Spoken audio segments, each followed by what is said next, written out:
What's going on, you happily hungover humanoids? Happy New Year, guys! Happy New Year! 2023, bringing it in with total pod mode. That's what we like to see. My name is James, also known as Mr. Bames. I'm joined, as always, by the wondrous Will, also known as Hoodafunk. Happy New Year, everyone! Happy New Year to all. And Happy New Year to you, Will. Thank you very much, James. Happy New Year to you too. You were kind of included in everyone, but Yeah, but you know, you get a personalised one as well. I'm staring at you, so yeah, Exactly. you get a special one. Happy New Year, James. Happy New Year, man. I imagine we're shaking hands across the ether. Across the Ethernet waves, yeah. One day they'll invent that for Wi-Fi, but you know, for now, a smile and a nod will have to suffice. Smile and a nod will suffice. Just smile and wave, boys. How was your Christmas, man? Yeah, man, it was really nice. It was really peaceful. Got all the goodies in. We talked a little bit about Christmas dinner on the last episode, and all of those boxes were ticked. Enjoyed opening the presents as well. Much like the episode, I enforced that we opened the presents early. I got some cool shit. I got some cool Silent Hill memorabilia, which I'm really stoked about. Nice. And overall, a really nice Christmas. How about yourself, man? Yeah, pretty much same as, like, ticked all the boxes with the dinner, had a great time. Nice week away. It was good. Nice and relaxed now. Probably going to ruin that all in the year to come, but for now, nice and chill. A peaceful Christmas. Well, you know, apart from the fact that you did shoot Santa in the last episode, I got to say, Yeah. I mean, timing was pretty immaculate. You did do it after the big day, so that's great. I suppose the fact that he did visit us the day after Christmas was slightly confusing, and therefore the fact that you did shoot him perhaps wasn't wholly unwarranted, but, you know, we got to come up with something, man. We're going down a path here that there's no coming back from. I think we need to fix this. We need, God forbid I say it, I can't believe I'm saying this, but I think we need some help from Shaman, bro. Well, yeah, it's funny you say that, actually. I have actually already put a call into him. Oh, you've been... See if there's anything he can do to sort us out, because I was skeptical as to whether he even existed, man, and I just thought it was a run-of-the-mill burglar, and then lo and behold, right? But yeah, don't worry, I've got Shaman Bro on the case. I'm just waiting for him to get back to me. I've left him a message. He's got a funny answer phone message. You should check it out sometime. Okay, yeah. You can, as always, find the podcast on Spotify, Apple Podcasts, and pretty much anywhere else you get podcasts by searching for Total Pod Mode. We also post regular video content of our playthroughs, stream highlights, as well as the podcast on our YouTube channel, Total Pod Mode. You can also find us on Twitter by searching for @TotalPodMode, all one word. Or you can find me on Twitter @MrBames, and I'm also on Twitch under twitch.tv/MrBames_TPM. And you can find me at Hoodafunk on Twitter, and I'm also on Twitch under twitch.tv/Hoodafunk. Now, let's start off the new year with a New Year catch-up. So, man, what have you been up to over the Christmas break? Well, so over the Christmas break, I have managed to once again squeeze quite a few more hours into Call of Duty Modern Warfare 2. Thought you might have done. Yeah. This time I'm kind of focusing most of my efforts going into the DMZ mode, which is the mode where you need to sort of go in, collect weapons and loot and things like that, and then extract safely to be able to continue them into your next run. I've been having some fun with that and exploring some of the contracts that are available to you. Some of them include killing high-value targets or blowing up some supplies. Some of them involve you needing to drill into a safe that has a load of different armor and weapons that you can use in there. And you kind of need to defend that whilst being attacked by waves of enemies. And yeah, I've just been having a blast with that for the most part. Nice. And have you been playing that on your ones, or was that with the squad, as it That's were? that's with the COD squad, the boys. We've all been playing together. That's myself, shout outs to Liam and Jem as well. Nice, the COD nice. squad, as we Shout are out, known. boys. Shout out. News team, assemble! Each of these DMZ games are timed for about 20 minutes. At the end of that, there becomes a single extraction point and the gas cloud comes in, very similar to the Battle Royale game mode. And that's where I think a lot of the quick and dirty plays happen, where people have got the most loot by sticking around and then someone will swoop in at the end, steal everything and make away with it Devious route.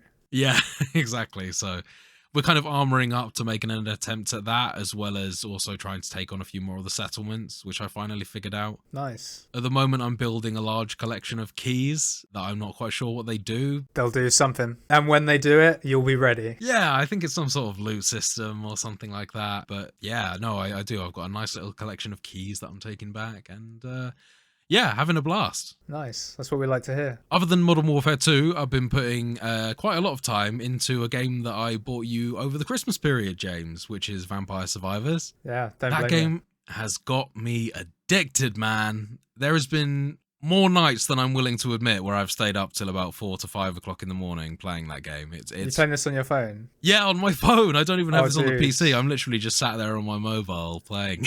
It's Dude, so dude. addictive. Get it on the PC, man. I was going to talk about this as part of my catch up, but we may as well discuss this now because I think I've only played one session in it, but that was a 5-hour session or something. Wow. Okay. Right. Okay. You're getting into So- the depths of it as well. Addictive is the right word. Yeah, absolutely, man. It's Yeah. insane. Getting all of the power ups now. Do you have like a favorite power that you use? I don't think I've unlocked all of them yet, but my favorite one is garlic by some considerable distance at the moment. Yeah. Early on in the game and for the first few waves, it kills enemies the moment they go into the area of effect Yeah. of the garlic. And I think it's bats that you're fighting to begin with. So it's a very, very good way to pick up points as you go. It's actually better in the second stage with the ghosts that look kind of like tree stumps. Oh, yeah. Okay. Yeah, I know. Like I know. they are ridiculously weak to it, and then the other wave of enemies that comes in there quite regularly is like the green puff of air things, and it just rinses through them. So that second stage is where you see the garlic. Like I'm going to grind in there a bit, I think, for some gold. You mentioned you've got some other weapons that you wanted to unlock there. A lot of the weapons in the game, it seems that you need to achieve certain milestones by either getting to Yeah. a certain level, getting a character to a certain level of their skill, or finding a certain item in the game, or leveling up a weapon to a certain level. It kind of seems like it's all tied to things like that. Yeah, no, it is. I've looked at what I need to do, and it's like get the magic wand to level 7. That's right, yeah. Then I get something else. And like I've done it to a few of them because some of them are hella useful when in combination with each other. So have you managed to evolve your weapons yet to the kind of One the has final evolved, form? yeah. Right, okay, what did The you Holy get? Cross evolved into this big old holy sword that just comes and clears things every so often. Okay, the Holy It's Cross. I'm really just trying to good. think of that. I don't think I've Really unlocked good. the Holy Cross yet. How do you get that? Oh, the Holy Cross is awesome, man. I'm not sure how you've unlocked that. I'm just trying to think. It's like a boomerang. Oh, do you know what? I do know the ones. Yeah, sorry. Yeah. It's like a four-sided. Yeah. It's a Holy It's Cross, not, I think. it's not really shaped like a cross, though, is it? All the I sides think, look I equal think it's the to me. rosary because you find Right. the rosary item and then you get that, and it's like it becomes the blessed sword. So I figured it's Holy Cross. Yeah, and that sword thing is amazing. It's kind of a very similar thing, except it just has a massive area of attack because you're throwing Yeah. giant swords out.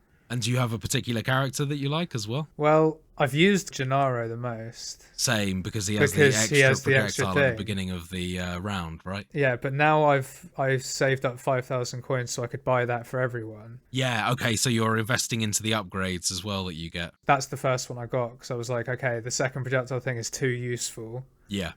So I need that just permanently going forward on any character. And then when I stopped playing it, I was using the guy that starts with garlic, but he's only got 70 health. I think it's called points, so Poe or something like that. His name's something Poe. Poe. I can't remember what it is though. But the one that I'm probably going to end up using the most of the ones I've unlocked so far is either the very, very first one. I can't remember his name. Is it Antonio? Maybe Antonio is the first guy, yeah. because he starts off with an armor power-up thing, That's but just right. natively on him, so you can get more. And his base whip is really good as well if you use that for spacing on it. Yeah, it's okay. It's not the best one, but it's When you okay. get upgraded, it's very, very good for Yeah, moving when upwards you on get the when you screen get 'cause they start upgraded, to stack. It's crazy. Yeah, I do like the throwing knife though that Gennaro has. But the other reason is he's also got his base skill is that every 5 levels he gets 5% more attack up to a maximum of 30% or something like that. So you end up doing more damage as time goes on.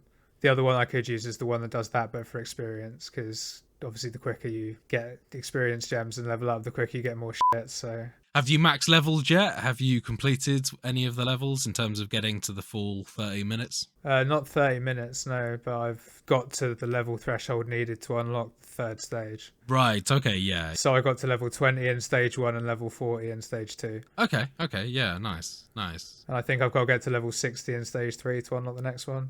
Something like that. Right. That's the different challenges you need to meet to unlock the later Yeah. stages. I'm at the same sort of level progress as you. The kind of the addictive side of it is that, and it's kind of almost roguelite-ish, is that all the coins that you earn, You can It's then not invest. almost. It is. It is a Yeah, it roguelike. is. Yeah. Yeah. All of the coins that you can earn, that you kind of invest them into either more health, more attack power, as James mentioned earlier, additional projectiles. You can unlock things like skill rerolls, so that every time you level up, you can reroll the power ups that it provides you, because it typically provides you with 3 power ups every time you level up, and you have to pick from them. 4 if you're lucky. Yeah, if you have enough luck, you get a 4th slot to pick from. Sometimes, not every time. Yeah, and then there's the re-rolling ability, and then there's also another choice where you can essentially trade that level up upgrade for experience instead. So it's kind of like another kind of way of re-rolling, and you just get another level. You get like a half level. Oh, that's good. I want that. I haven't seen that yet. If you don't want to spread out your projectiles too thinly and you just want to focus on upgrading early on, then it makes that sort of thing a possibility when you've essentially got what's the equivalent of 4 re-rolls for your level, for each time you get a level up that you don't like the look of. Because sometimes you don't get good ones. Yeah, there's certain ones. I mean, all of the powers, actually, to be honest with you, I've leveled all of them up to maximum now, every single one that's within my grasp. And they're all amazing if you use them right. They are all so powerful if you actually bother to level them up. The whip is very good, I agree. The garlic is very good, I agree. The axe I really is like the amazing. crosses as well. The axes that you can chuck in the air are really powerful because they go up, they can go through enemies, and they fall down. The fireball that actually just shoots a random enemy, but it shoots out like 4 or 5 projectiles. And the Yeah, more it's never projectiles an you get- enemy. It's never an enemy. It always, and it goes, when you level up, it goes through them. So you take out loads, man. Yeah, absolutely. Yeah. And you just become this kind of ball of death. I've actually gotten to the point several times now where I have just gotten right to the end. I've filled out the 30 minutes. I even found one bit at the end where it's basically, essentially, you die regardless at the end of that time, is what I'll say to you. I won't say what happens, just because it's not really a game where spoilers really matter, but I want you to see it for the first time yourself when you do get there. But I did find a way to glitch that and make it not happen. And I just kind of hid in a nook. Yeah, no, it's really cool. I've definitely gotten to the point now, though, where I'm looking to get more upgrades, because all of the ones I have at the moment, I know what to combine with really well. And there are genuinely bits now where I'm just sat there and I don't even need to move. I just kind of just stand still, and my attacks around me, I've got 3 or 4 sort of evolved weapons. 2 or 3 evolved weapons during the run, and it's just ridiculous. You don't need to even control the character at that point. Just sit there and then occasionally nudge them to suck up collect the stuff, upgrade yeah. points. Yeah. All of this just works. So yeah, man, that's about all I've really got on Vampire Survivors. It's an absolutely fun game. I can't stop playing it. Any free moment I get, I'm usually playing that at this point. Wow. With that and COD, Yeah. you're going to be busy for years. One game I am kind of neglecting to mention, though, James, is a game that you bought me as a Christmas present. It's not Mr. Furry. I'll go ahead and say that. Although I did dabble with Mr. Furry, and let's just say I'm sure you did. it was just as horrifying as the gameplay screenshots that I was looking at last week indicated. But the other game, of course, that you got me for Christmas was Elf Sex Farm. And I just had to try it, man. I just had to give it a go. And actually, I played this game, I think I streamed a little bit to you as well, doing a screen share. And honestly, it was pretty good. It had quite a lot of different features to it. The farming and stuff like that seemed solid. I like the crafting system. I like the controls. It had a very, and forgive me for saying this, Nintendo, but it had a weirdly kind of Paper Mario style art style. Do you know what I mean? Where it's like a 3D setting, but with everything was like a 2D, very clearly a 2D object painted into the game. Yeah, it kind of worked though. It did. It worked really well, and that aspect of things was awesome, and I really enjoyed it. Things started to take a turn when you get to the elf waifu, though, as we both discovered. There was a lot of systems. I got to say, in all honesty, I probably played this game for maybe a total of about an hour and a half sort of thing. I was really finding my feet, establishing the farm. I had to walk into town, and there were lots of scantily clad people to speak to. Interestingly, what I noticed, there's a massive fall off in the quality of the art for the ladies compared to the men. Every lady that you bump into is they've clearly spent hours making sure that they've got just the right shape of titty or whatever. But the dudes, it looks like it's done by an aspiring 14-year-old anime fan. And that's not to slay 14-year-old aspiring anime artists. But that's what it looks like. It looks a little bit sketch on the dudes. Hey, this game knows its target market, man. It Yeah, knows what to exactly. focus on. They didn't spend time on the things they didn't need to. You're probably the only person ever that's played that game that's talking about the dudes. That had that observation. Yeah. Yeah. That's what happens when you get someone that isn't really from this world playing a game. They tend to make odd observations.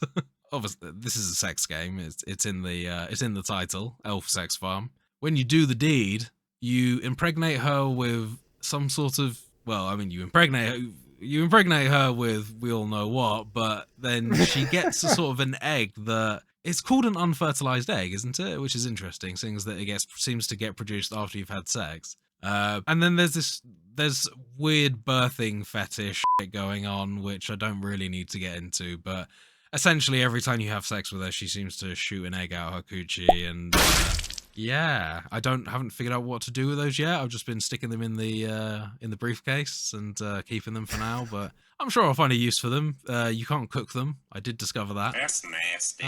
But yeah, we'll see. We'll see as this develops.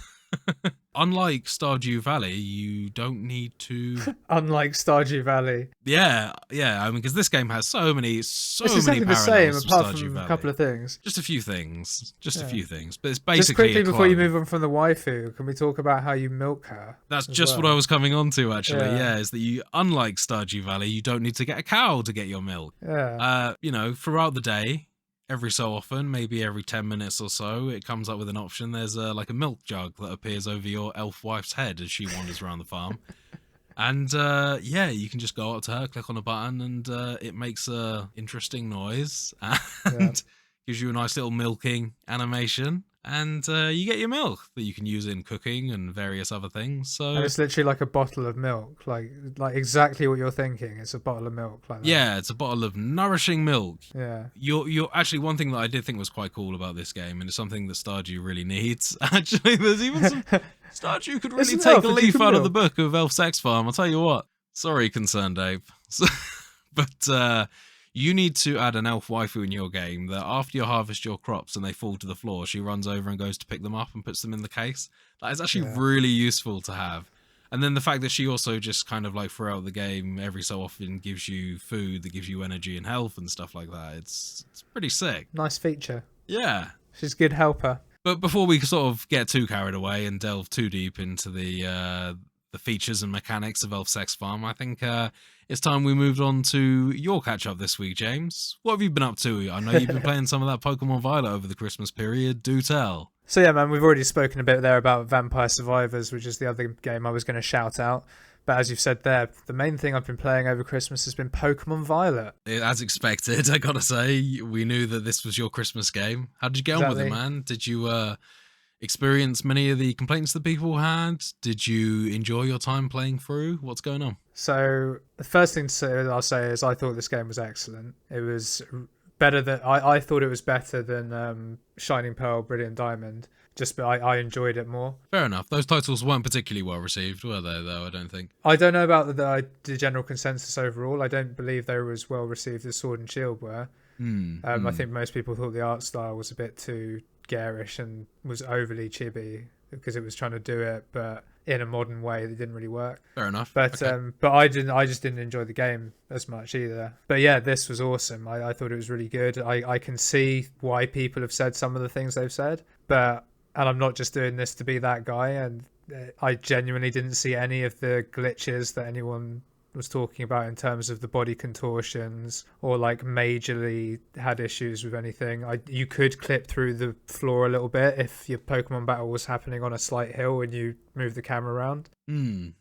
But it never like broke the game. I could come straight back out. It was just, oh yeah, that's there. And occasionally I'd see shadows pop in, which, you know, I didn't bother me, but I concede that's not really acceptable in a game of this standard with this much money behind it. Yeah. But it happened so infrequently that I don't know why people made quite such a song and dance about it. And I've got to say, I did double check by looking at Arceus sort of straight after as well, just to make sure this game, in my opinion, looks better than Arceus comfortably. So I Wow, disagree okay. with your statement still from the other podcast. I need to fish out those screenshots of the comparisons that I've seen, because they're honestly just bits and pieces I mean, unless they've fixed it in the time, which I somewhat doubt. When you look at things like some of the mountain rock faces and stuff and compare the two, That's exactly what I looked at, because I remember Yeah. you picking up on that. I went and looked at a big old mountain rock face in Violet, went to the big old mountain rock faces in Arceus, and I think that the textures look better on Violet. Fair enough. Yeah, no, I need to send you the specific screenshots that I was referencing just to see what your opinion is of those specific screenshots sort of thing, because it's very easy to sort of cherry pick one shitty looking mountain in one game and one good looking mountain in another, but the difference was extremely distinguishable. It was clearly sort of pointing towards Arceus as being the superior one. So yeah, I'll just have to have a dig through some screenshots and see what you think there. And I'm also just interested to see, if that graphic comparison could well have been due to an LOD glitch or something like that, where essentially a mountain wasn't rendering fully because they weren't close enough to it. Who knows? Could be. But yeah, no, fair play. It's a fair analysis. You played the game, so Exactly, I'm glad that you had a good time with it. Yeah, it was brilliant, man. The way they updated the formula, I thought was really good. I actually enjoyed the story around it as well. I thought it was really cool. Yes, I agree. It was a shame that some of the customization options disappeared from your character, your avatar, but they did it. I thought they did it quite tastefully, and like the 4 school uniforms you can pick from were all fun. So it does lack customization, but it does work for the story. Like genuinely, it really does. And yeah, I thought it was really well paced. I never felt overly strong or overly weak at any point. If I did sort of run into a wild Pokemon that was suddenly level 50 when I was still level 20, I found it easy enough to run away with the Poké Doll items because you find items everywhere in this game. You're never short on items. You can run away from them easily and then just run back to an area where it's safe. So I never had any issues with that.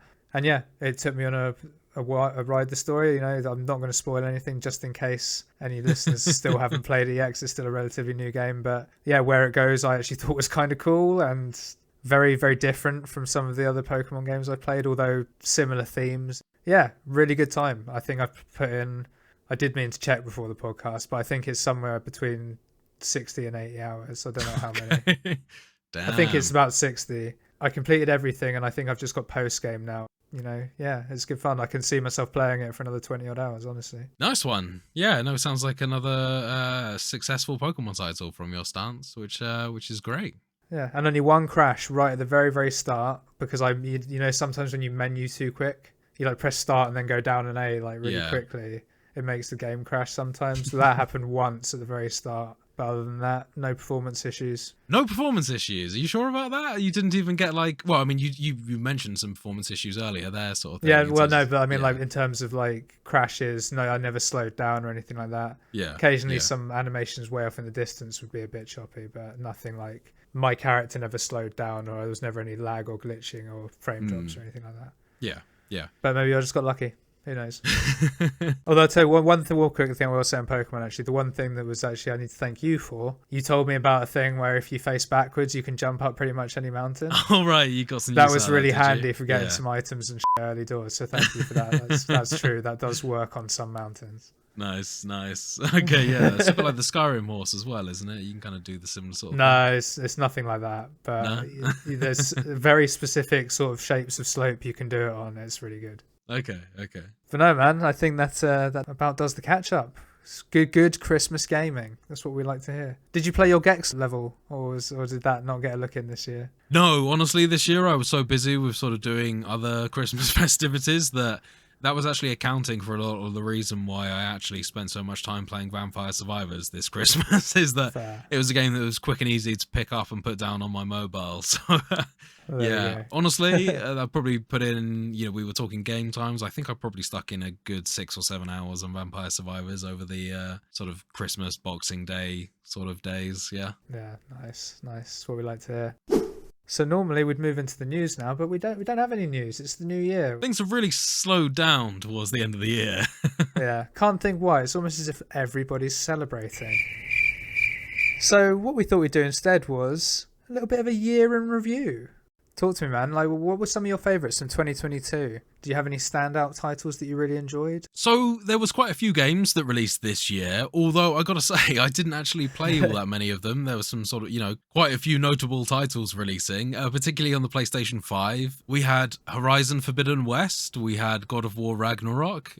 Both of those titles are ones that I'm keen to play, although it looks like I'll be waiting for a PC port for those. No intention of picking up a PlayStation 5 anytime soon, given that the current trend seems to be that the games are releasing on PC within a year or two of release. We can but hope. Yeah. But the games that I did get stuck into this year, I won't linger on it very long at all because we've only just talked about it, but Vampire Survivor is a game that I've put some serious time into. And honestly, out of all the games this year, and the games that are going to be coming up that we're going to be talking about, this one is weirdly the game that has given me the most joy. It costs like £4 on the Steam library. And, honestly, it's given me more satisfaction and fun than some, sort of 60, 70 quid AAA titles, More than COD, though? Yeah, honestly, potentially more. I really, really enjoy that game. I have had an absolute blast leveling up my character and exploring the levels that you play through. And yeah, honestly, in terms of pure fun that I've been having on a solo game, then yeah, certainly more than the COD campaign. Let's put it that way. Moving on very quickly, another title this year that I thought deserved a shout out was Multiverses, which is a game that won the Best Fighting Game Award, I believe, at the Game Awards 2022. Surprisingly, it beat out games such as Sifu, I believe, and King of Fighters, which are some serious fighting games. So, something's to be said about that. Although it does perhaps slightly reinforce our sort of theories around it being more of a popularity contest. I've not played it, so I can't comment really on the play mechanics. Smash Brothers Lite is all I've heard. Yeah, I don't even know whether Lite is particularly warranted here. It's a Smash Bros ripoff is more what I would call it, or like a Smash Bros reskin or something. A lot of the the powers in it are very similar. It has an extremely similar control scheme. The characters all have moves that you'll be quite familiar with, and you'll go, oh shit, that's just Link's move from Smash Bros, or and that'll happen a lot. But at the same time, a lot of the characters to me seem quite well thought out. They all control very differently and they all have sort of very different movesets, so none of them feel too alike. I found some of my favourite characters on that. I really like Jake from Adventure Time. He has a badass skateboard move where you can kind of jump and then kind of kick flip your skateboard, and if it hits the enemy, they'll bounce into the ground and hit back up into the air again. And if you manage to stay on top of them, you can kind of like kickflip them into the ground 3 or 4 times, which always feels really badass. That does sound cool. I also really like Shaggy. He had some pretty cool power-ups as well. I like his system of sort of charging. The most powerful character in the game, right? Most powerful character in the Warner Bros. Universe, I think that's kind of been established as. He actually has like a Super Saiyan mode where you literally charge up like a DBZ character, which is pretty cool. And it seems to be getting pretty continuous support as well. I mean, Rick and Morty characters have since released. I heard word that Gandalf was going to make his way into the game, although I'm not sure whether that's happened yet. But for the brief time that I did play that game, I had an absolute blast playing it, and I played it both online and offline. I like the sort of, there's a bit more of an emphasis on team play and working together, using your powers in conjunction, and then even certain characters have powers where you can straight up just rescue someone from falling off the ledge. Yeah, it's got a lot going for it. I didn't manage to convince any of my friends to play it with me. But I had a blast on it. So shout outs to Multiverses. You got any shout outs yourself, James? Well, the main game that I played this year, I won't talk about Pokemon because I've just talked about that, but that got a lot of playtime at the end of the year. But the playtime at the start of the year was Elden Ring, really. That's the main sort of 2022 game that I played and enjoyed. I'm approaching something like 500 hours on that game. I looked at the Steam menu there. Damn, that's crazy, man. Like I think my file was 97 hours and I've got like 100 and something in it, so some idle time and other characters or whatnot. To be fair, I think my actual character was roughly around 150 odd hours or something like that. Yeah, but no, so that was a great time. I mean, we've spoken about a lot of the bosses and things like that already on various podcasts, so probably won't dwell on it too much, but yeah, I had a great time with that. Didn't play it straight away on release because I was finishing up The Witcher 3. That's some real resolve you showed there, man, not immediately sticking on Elden Ring. I was baffled. I couldn't believe you managed to hold out. Well, it didn't take long, to be fair. I decided not to do the DLC. I was going to do all of it, The Witcher, in one go, but I was like, no, I'll just finish the main campaign, then I can get onto Elden Ring. Elden Ring scuppered those plans. Yeah. And got it done within 2 months of release, but I did take 3 weeks off in the middle for a rage quit over the Godskin Duo that I've already spoken about. But yeah, that was one game of the year, and rightly so, I think. Yeah, absolutely, a worthy winner. And there's reasons for that. It was an excellent game. Thoroughly enjoyed it, and I know you did too. Eventually finishing it, of course, as part of the challenge. Art style, music, graphics. I can't really talk about the storyline. Horsey, gotta love Torrent, man. Best boy Torrent. Other than Elden Ring, I'll give a brief shout out to Thymesia as well. I had a lot of fun with that. I still haven't finished it, but that was good fun while I was playing it. And the only other game I'd shout out this year would be Steel Rising, which I've spoken about on the pod as well. I had a real good time with that. DLC is now dropped, which I've got. I don't know if it's because I bought the Bastille edition, I think it was called. I don't know if it's because I've got that I got the DLC, or if they gave the DLC out for free to everyone that owns the game. Okay. I can't remember, but I've got a feeling they might have done. But don't quote me on that 100%. But like, I'm looking forward to playing that at some point again so that I can get into the DLC. But that was a great time too. Some good games come out this year, man. It's not been a bad year for gaming at all, and by all accounts, Ragnarok's excellent, as you said. Neither of us have played it, but looking forward to that. But yeah, that about does me for 2022, man. So before we move on to 2023, have you got any final shout-outs from 2022? Any games that you want to give some love? Yeah, absolutely, man. I think something would seriously be remiss if I didn't give Scorn some flowers in this episode. This was a game that kind of came out of the blue for me a little bit, but I gotta say I've had an absolute blast playing. It is so disturbing and unnerving and ugly to look at, but also beautiful. So weirdly beautiful in a weird way, like horrifically beautiful, I guess. It's kind of like in the same way that Bloodborne can be pretty, although it's a completely different art style and tone. Yeah, I know what you mean though. Like the way it's beautiful in terms of what the game's doing rather than necessarily beautiful physically. All of the environments in the game just feel so handcrafted. It feels like every inch of the game has been gone over with a fine-tooth comb. The environments look like industrial zones that you kind of recognize, and you see like you're crawling through an air vent and there's pipes and tubes and stuff like that that all look like typical electrical wiring and stuff that you normally typically see. But everything is actually sort of biological, bioorganic in nature, and that's what makes it so disturbing. Everything just looks kind of like hunks of flesh and horrible malformed things. And that initial dude that that you scoop out of the giant testicle, the egg boy thing. Wow. Yeah. He was really something else. Absolutely horrifying. And it's been a long time since I played a game that made me feel that unsettled to the core of my stomach, I gotta say. I had an absolute blast with that. Still yet to complete it. Still got plenty more to go, but shout outs to Scorn, one of the best sort of puzzle horror games that's come out recently, with a strong emphasis on puzzle, I might add. If you're looking for a sort of a Resident Evil or a Silent Hill or a first person kind of smaller studio exploration game, this is not it. This is it's a work of art and also a very difficult puzzle game with lots of dicks and buttholes, apparently. Lots of dicks, lots of buttholes, lots of testicles. What's not to love? Well, I look forward to you finishing it, man, because I'm looking forward to hearing about how the final boss is the guy that you left trapped in a machine. So yeah, it'll be coming for me. Egg boy with one arm. Let's look forward to 2023. We've got a fair amount of good games that are coming out that have already been announced, some others that may still yet come out. Have you got any games that you're specifically looking forward to for 2023, man? Anything in the pipeline that's really tickled your fancy? Yeah, absolutely, man. So first on my list is definitely going to be Legend of Zelda, Tears of the Kingdom. That's a game that was announced earlier this year. I know that the previous title wasn't really up your street in terms of tastes, but I think that Tears of the Kingdom is definitely something to look forward to. I enjoyed all of the mechanics in Breath of the Wild, and I'm looking forward to seeing a lot of them return. I want to see a lot more sort of physics-based puzzles, more interesting shrines, more gadgets and methods of traversal, which it does look like they're providing, and some real sort of thought into the game in terms of open-mindedness as to how people are going to solve some of these puzzles. I'm just trying to think of some specific examples. Like, for instance, one of the beasts that you have to fight in the game is flying around in the sky. Someone did actually manage to engineer through various logs and balloons a way to fly up high enough in the sky to land on the bird.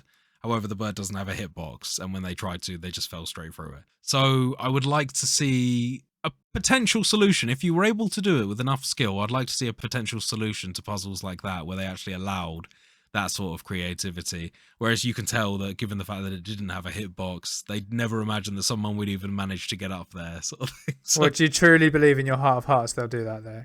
I think to a certain extent, yes, because I think that there is so much mechanics in this game that obviously came out and were heavily publicized around the time. People being able to build flying objects, people being able to sort of catapult themselves safely across the map. I think that, yeah, absolutely, there would be fools to not incorporate that somehow into the game, and I do think that will play a part in certain puzzle designs as well. It kind of seems like it's almost like your community is essentially making content for you. It reminds me a little bit of, in Street Fighter, the initial Street Fighter, they said that they didn't even really think about combos when you're fighting, but the mechanics of the game just kind of enabled them, and then people discovered them, and combos were kind of devised by the players. Yeah, because it was initially in the first one, they just didn't have, they didn't slow it down enough or something, so you could just constantly chain moves, and that's how combos were invented, right? Something like that? Yeah, pretty much, exactly Yeah. that. So yeah, no, I'm hoping that we get to see some player-based inspiration there. It looks like it's in the same engine, it looks like a lot of the same objects and physics are going to be in the game. I can't see why they wouldn't do it. We'll see, though. We'll see. I agree. I reckon they'll keep it in. Whether they'll refine it or not, I don't know. They might just leave it in and say, yeah, that's just a fun way people can travel around, but it's not intended, so we're not going to work on it. You never know, though. You never know. It would be quite fun if they did like at least one Easter egg puzzle where you have to sling yourself across miles and there's no platforms in the middle. Absolutely, yeah. Yeah.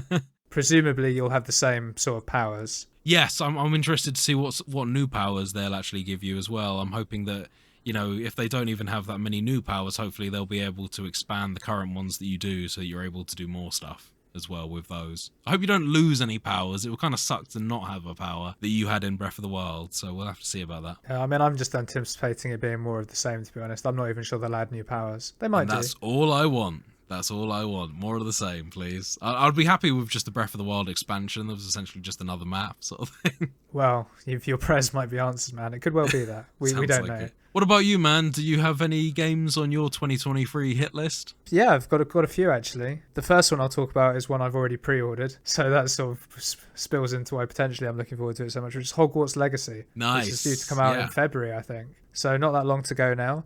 Looks a good game. I was worried at first that it was looking very mobile gamey to me in the first sort of early stages, but Right. the more it's progressed, it doesn't look like that at all. It looks very good. Seems like there's going to be quite a lot of things you can do, a lot of different paths you can go down in terms of morality, like, whether you learn Death Spell or not. Do you think you're actually going to learn the Avada Kedavra death spell in this I think game? you Is can, it- yeah. You can, yeah? Okay. I'm pretty sure I've read that you can. There's Killing like a is whole allowed. There's like a whole quest line around it or something. All right, okay. It seems like it's actually going to be really cool, so that's what persuaded me to pre-order it. I think I get to play it 3 days early as a result of my pre-order, so looking forward to that one quite a lot, actually. It should be good fun. I think I'm going to be Slytherin. You're going to be the baddies. Well, not necessarily the baddies, just like, They're objectively the baddies, dude. they're There's not a objectively the good baddies, Slytherin out there. but I like the colour green. That's, and snakes are cool. Yeah, that is true. That is true. Yeah. I don't think liking the color green and liking snakes necessarily gets you into Slytherin, but Well, no, but I think it's you get to pick, it's right? it's a couple red flags right there that you're going into Slytherin, definitely. The kid is weirdly obsessed with snakes. Oh yeah. Yeah, and I used to have a pet snake, and I'm pretty sure I Yeah, can same. talk to it, I so also maybe I have have a that. Is it parcel tongue? Parcel tongue. There you go. Yeah, probably not. What I hope for this game more than anything in terms of combat or anything like that is literally just a very detailed, explorable Hogwarts. I want to be able to, actually fully explore this building. I'm not talking about every room needs to be openable.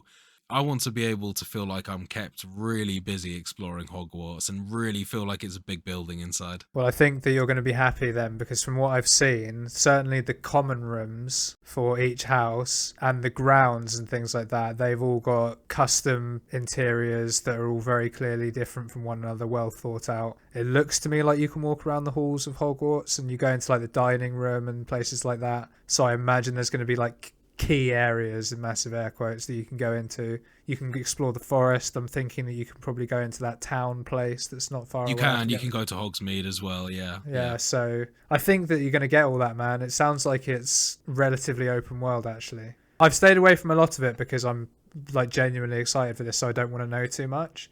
But from what I have seen, I think it's pretty much open world. I mean, you can get a mount. Yeah, absolutely. You can fly. You can fly like a buckbeak. And riding around on like wolves and shit. Yeah. So there's going to be a lot of ground to cover. So I can't help but feel this is going to be almost fully open world. Maybe it is fully open world, right? I think it pretty much is. That was my understanding of the game. Was that you're essentially able to explore almost the entirety of the island that Hogwarts is based on, which includes the surrounding grounds and Hogsmeade. So that makes me think they are going to have incredibly detailed Hogwarts interior then, because if they're going to have people open worlding it, you're going to be exploring every nook and cranny in that place. They're going to want it to look good. I mean, Bully is a game that I think back to in terms of the dynamics of the people walking around. And I'm not talking about like I necessarily need factions of people and stuff, although the houses would fit that quite well. Probably. I'm just thinking it would be nice to see some programming that's gone into, as you walk around, some fairly spontaneous things happen. You know, kids are actually doing stuff in the corridor spontaneously, as opposed to like every time you walk down that corridor, there's going to be someone doing something kooky, like the same thing every time, you know? Hey, you never know. I would like. I've got high aspirations, like I wouldn't say high hopes, but I've got high wants for this game. And who knows whether they'll deliver them all. And you know, God, I mean, at this point anyway, given the current state of a lot of release titles, let's just hope it's playable. Let's hope it's not a buggy mess. Well, they've already delayed it once, so hopefully they've worked on any issues there were. Yeah. Well, that remains to be seen. But you know, who knows? This could be a title that you need to wait a few days to be able to play. Well, don't say that, because I'm going to try and play it 3 days early, mate. So. You'll be getting that refund for that pre-order, mate. No, it'll be all right. I've got faith in it. So yeah, that's about all I've got to say on that, man. Any other games you're looking forward to in 2023? Yeah, so another title that I'm looking forward to coming this year is the Dead Space remake, which is obviously probably out of all these titles, the one that's arriving soonest, hopefully, on our shelves. It's coming, apparently, on the 27th of January, just under a month from now. It looks like they've taken all the right directions in this game. They've expanded the environments to account for the faster, more aggressive enemies. I'm looking forward to getting back into the suit. I'm looking forward to what they've done in terms of how the necromorphs function. I'm really looking forward to seeing what they've done with all of this. Looking forward to seeing how that plasma pistol is. Oh, I can't wait to get myself a fully upgraded plasma pistol. And Upbladed's right too. It basically becomes a blade, right, with those limbs. Absolutely. It's like like a kind of a ranged chainsaw almost. Be great to see them do that with like new limb physics and stuff. Oof. Exactly. And just updated in terms of the things like the ray tracing and soundscapes. Absolutely. I mean, they all did a great job in it before. There's been a couple of things that I'm still a little bit skeptical around the microtransactions for this game. I'm seeing a lot of like exclusive suit pre-order bonuses and things.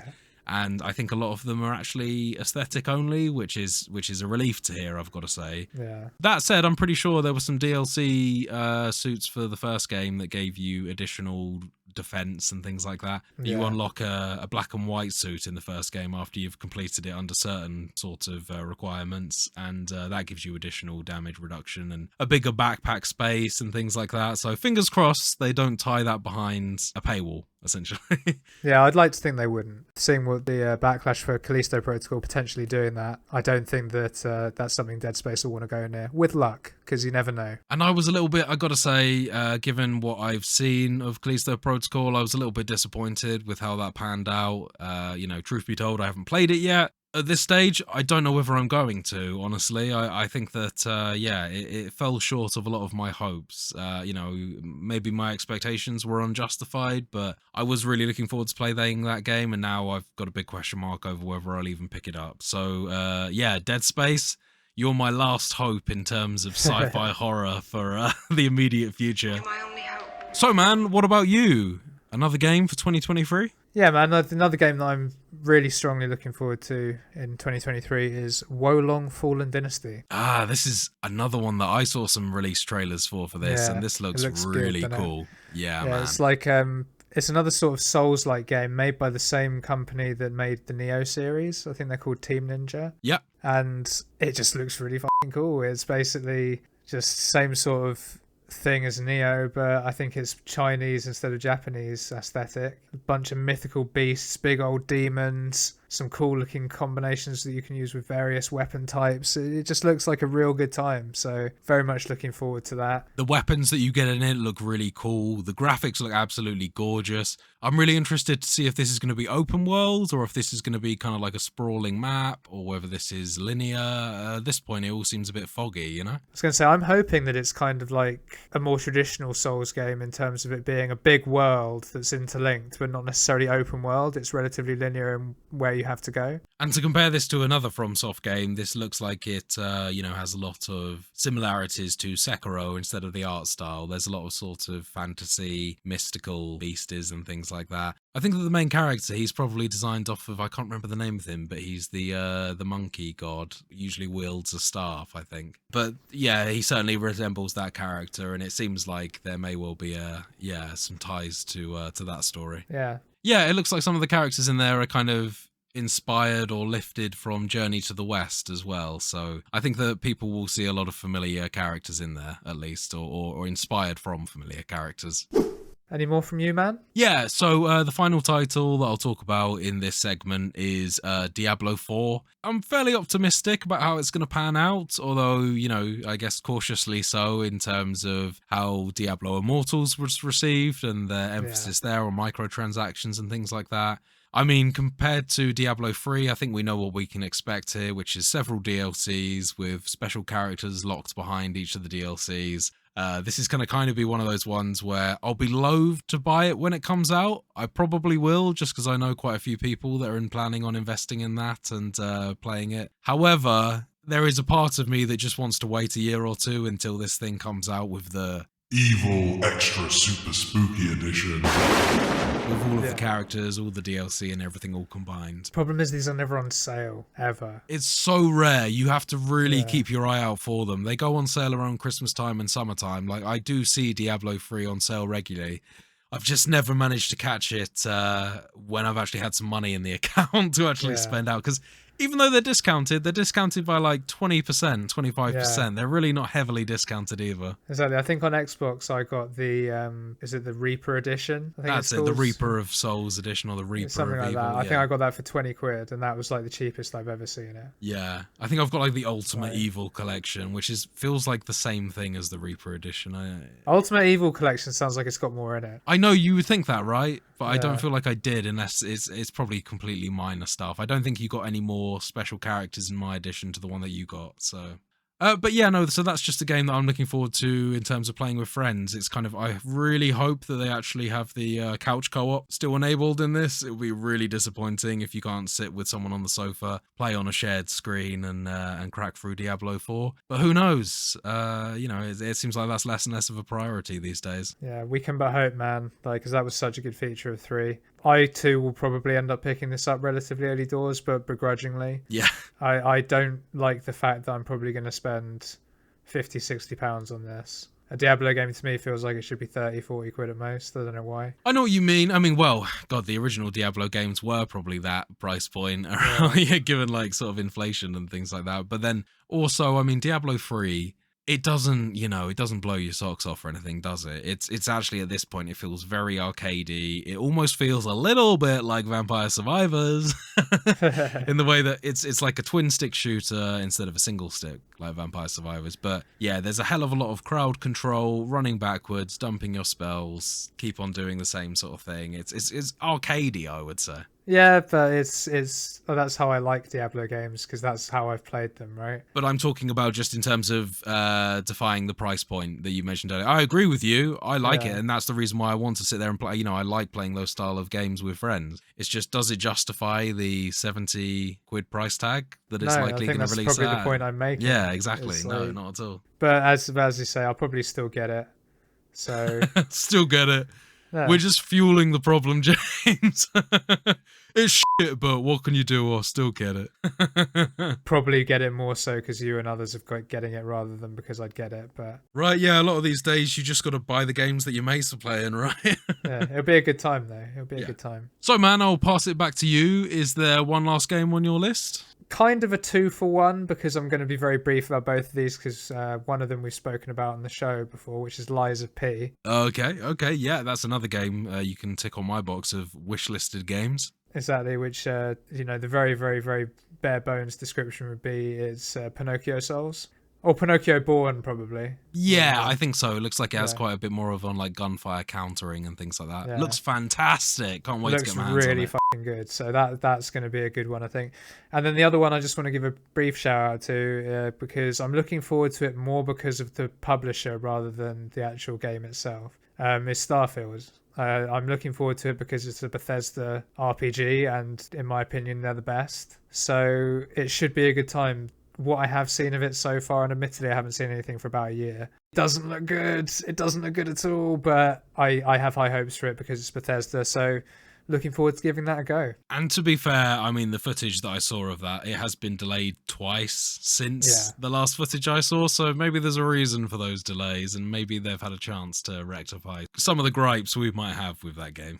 I do hope so. I mean, I don't mind it releasing. I mean, it's not a good thing if it does, but if it releases with Bethesda bugs, just funny shit that doesn't game break, that to me is not the end of the world. But it can't release what I saw it looking like. So that's what I was thinking, honestly. Like at the time I saw that footage, I'd convinced myself that it was coming out soon, and I was like, surely not. Surely they're not releasing. Well, I think at the like time this. that we saw that footage, because I think we're talking about the same footage here. Yeah. I think they were due to release it about a month after that, and that's why it's been delayed so long. Because nobody thought that looked good, I don't think. But no, I'm very curious to see what happens with it. I will probably wait for some reviews before picking it up, but I am looking forward to it purely because it's Bethesda. And on that potentially harrowing and foreboding note, we'll see. We'll see how they get on. But that does it for the year in review. We've looked back, we've looked forward. Some good games coming out. 2023 could be quite a good year, I think. Yep, 2022 was a solid year for games, and I'm excited solid, for actually. what's to come in 2023. Yeah, you and me both, man. Once again, it's slightly different from normal because obviously the game challenge finished with your boy as the new champion. Yes, he's been gloating for weeks. I'm still working on your belt, man. I just got to get a few things sorted here, and we should have this thing ready for you by next week. Just got a few finishing touches to make. Yeah, I mean, don't need to be doing it whilst we're podcasting there, man. I mean, you've got like a whole forge running there. Maybe wait till after the show? Yeah, I suppose you're right. I'm just trying to get this thing done, man. Honestly, it's been kind of it's hard for me having to put so much effort into an award that I didn't get myself, but it's going to be worth it, man. I think you're going to be very happy with it when you get to see it. But yes, no, I have been gloating, and rightly so. I won the championship. I am the supreme leader, the world champion, the TPM Gamer Champion of the world. It's time! Whilst we're in this post-season of sorts, there will be no gaming challenge for a bit. We're putting it on pause. But we do have something new to introduce. Ooh. So in its place, we're going to sort of do a sort of Tales from the Backlog section. Think of it, if you like, as a book club for games. Absolutely, James. And what this essentially means is that Will and I will pick a game. We will both play that game up to a predetermined certain point. So if it's an RPG, it could be up to a certain chapter. If it's a first-person shooter type game, it could be get up to mission X. That's right, and it will give us an opportunity to sort of do a bit more of a deep dive into each of these games. And, it's likely that a lot of these games, they'll take a bit longer. We're no longer pressured into doing them within a week. So we might get a few two-parters. Hell, even a three-parter, James. Hopefully this section will allow us to talk about some longer games in a bit more detail. We'll be playing the same bits of each game as well, so we'll both have potentially different points on it. Yeah, different takes. Exactly, different strategies maybe. Some of these games will also be games that neither of us have played before as well, potentially. So we can be looking into getting some games with, long been on our hit list of things to play. Potentially a few co-ops in there too. Could have some fun with this. You can only dream, man. You can only dream. We don't have one for this episode because it's the New Year's special. But starting in the new year, we'll be starting this new section up. And we look forward to entertaining you with our stories and goings-on in these games. And with that, we come to the end of the podcast. Thank you for spending New Year's Day with us. Happy New Year's, everyone. Yep, Happy New Year once again. Hopefully your hangover's a little bit less brutal now. Feel a little bit more relaxed. Get yourself a good fry-up. Get yourself a greasy pizza. Exactly. Go to your local calf, support local business. I've got a great local calf down the way from me that would probably sort out any hangover. Fix you right up, buddy. But yes, once again, a Happy New Year. Thank you for joining us. If you've liked what you listen to, then you can, as always, find the podcast on Spotify, Apple Podcasts, and pretty much anywhere else you get your podcasts from by searching for Total Pod Mode. We also post regular video content of our playthroughs, stream highlights, as well as the podcast on our YouTube channel, Total Pod Mode. You can also find us on Twitter by searching for @TotalPodMode, all one word. And whilst you're there, you can find me at Mr. Bames, and I'm also on Twitch under twitch.tv/MrBames_TPM. And you can find me at Whodafunk, and I'm also on Twitch under twitch.tv/Whodafunk. Hope your recovery goes well, everyone. We look forward to spending 2023 with you lovely people. See you next week, everyone. Happy New Year! Happy New Year!